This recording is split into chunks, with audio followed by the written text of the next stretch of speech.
असेल तरी त्या ठिकाणी आपल्याला चांगलं कव्हरेज घेता येईल। या अनुषंगाने आपण काड्यांची संख्या सूर्यप्रकाशाच्या दिशेच्या बाजूने चांगली 35 ते 40 एवढ्यापर्यंत केन ठेवणं गरजेचं आहे।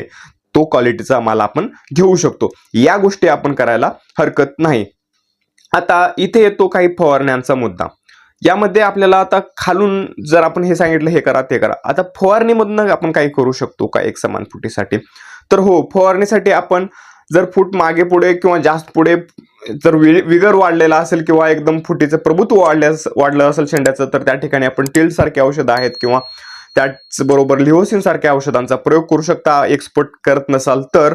परंतु टिल्ट हे आपल्याला चालतं। टिल्ट हे आपण साधारण 100 लिटर पाण्यासाठी 10 ते 15 ml या हिशोबाने त्याचा प्रयोग करा, जेणेकरून आपल्याला फुटीवरती थोडंसं नियंत्रण आणता येईल, जेणेकरून एक समान आणि चांगल्या निरोगी फुटे आपल्याला तयार करता येतील। मित्रांनो, हे झालं आपल्याला एक समान फूट तयार करण्याचं। आता पुढील भागामध्ये आपण सूक्ष्मखंड निर्मितीच्या अनुषंगाने जी काही फवारण्या आहेत या फवारण्यामध्ये आपल्याला युरॅसिल 6B, मित्रांनो हे झालं एक समान स्प्राउटिंग म्हणजे आपले चांगल्या स्वरूपाची फूट एक समान निघण्यासाठी सशक्त राहण्यासाठी काम करायचं।